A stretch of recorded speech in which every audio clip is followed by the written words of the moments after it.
సైదాబాద్ పరిధిలోని సింగరేణి కాలనీలో ఒక మైనర్ బాలిక ఉరి వేసుకుని ఆత్మహత్యకు పాల్పడింది. నలుగురు యువకుల లైంగిక వేధింపులు భరించలేక మే 28న ఉరి వేసుకుని ఆత్మహత్యకు పాల్పడిందని బాధితురాలి తల్లి ఆరోపించారు.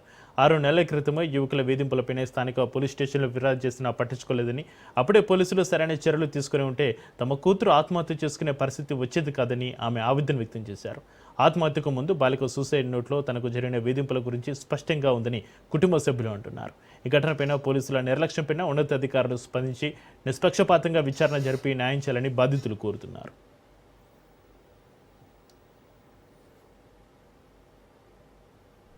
గిరిజన మహిళ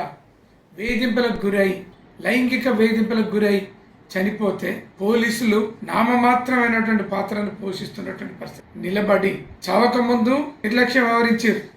ఆత్మహత్య చేసుకోవడానికి ముందు 10 సార్లు పోలీస్ స్టేషన్ పోతే సైదాబాద్ పోలీసులు సిఐ 2 ఎస్ఐలు పట్టించుకొని న్యాయం చేయలేదు. చచ్చిన తర్వాత కావడానికి కారకులైనటువంటి వ్యక్తుల మీద చర్యలు తీసుకోమని అమ్మాయి రాసినటువంటి సూసైడ్ నోటుని చూపించి చర్యలు తీసుకోమంటే పోలీసులు నిమ్మకు నీరెత్తినట్టుగా వ్యవహరిస్తారు. గిరిజన మహిళ లైంగిక వేధింపులకు గురై చనిపోతే పోలీసులు నామమాత్రమైనటువంటి పాత్రను పోషిస్తున్నటువంటి పరిస్థితి. నిలబడి చావక ముందు నిర్లక్ష్యం వ్యవహరించారు. ఆత్మహత్య చేసుకోవడానికి ముందు 10 సార్లు పోలీస్ స్టేషన్ పోతే